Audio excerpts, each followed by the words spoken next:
सोरां sports club सेसाफारिनि बानजायनायाव नैथि रंजालि बैसागु फालिदों।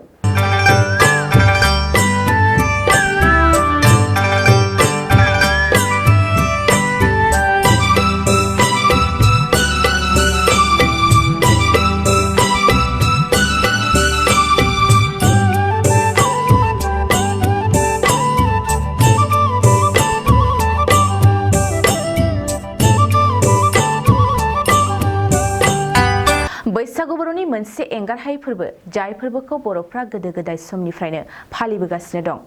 दिनै 22 एप्रिल अदेबानि बैसाग दाननि 8 खालार खालि गुबुन गुबुन जायगायाव फालिनाय बादिनो क'क्राझार जिल्ला मागुरमारि ओनसोलनि सिङाव थानाय सेसाफानि सोरां स्पर्ट्स क्लाबनि बानजायनायाव सेसाफानि गेवलां गेलेग्रा फोथाराव नैथि रंजालि बैसागु फालिदों।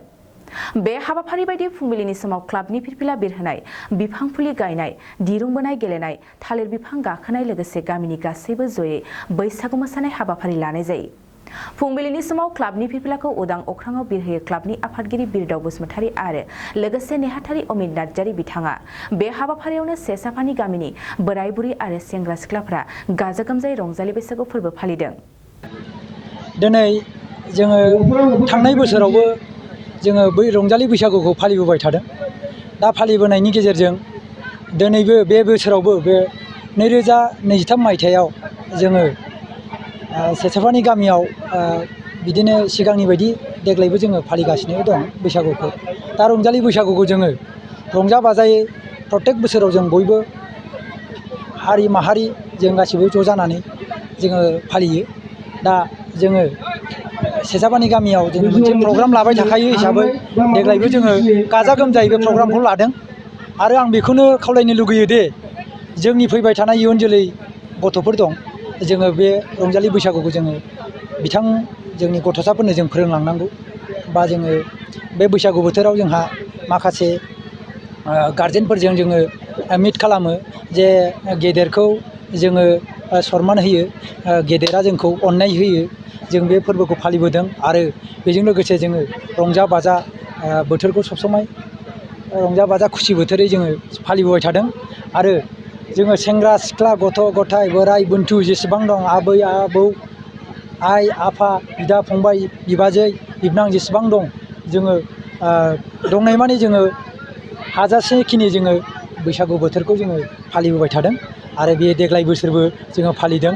आरो जोङो मैयानिफ्राय दिनैसिमाव जों साननैनि हाबाफारि लानानै जोङो खुंबोबाय थादों। दा जोङो फैयै फैयै दिनै जोबथा सान।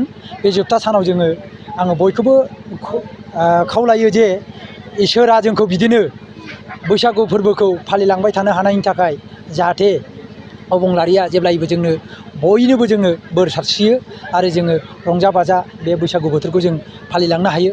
बिनि थाखाय आङो नोंथांमोननि मिडियानि गेजेरजों आरो बयबो रायजो राजानि गेजेरजों आं बेखौनो खावलायो जे जाहाथे जोङो बयबो इसोरनि खाथियाव जों जाहाथे रंजा बाजायै खुसि रंजा बाजायै जोङो बोथोरखौ बे बैसागु फोरबोखौ जों फालिलांनो हायो।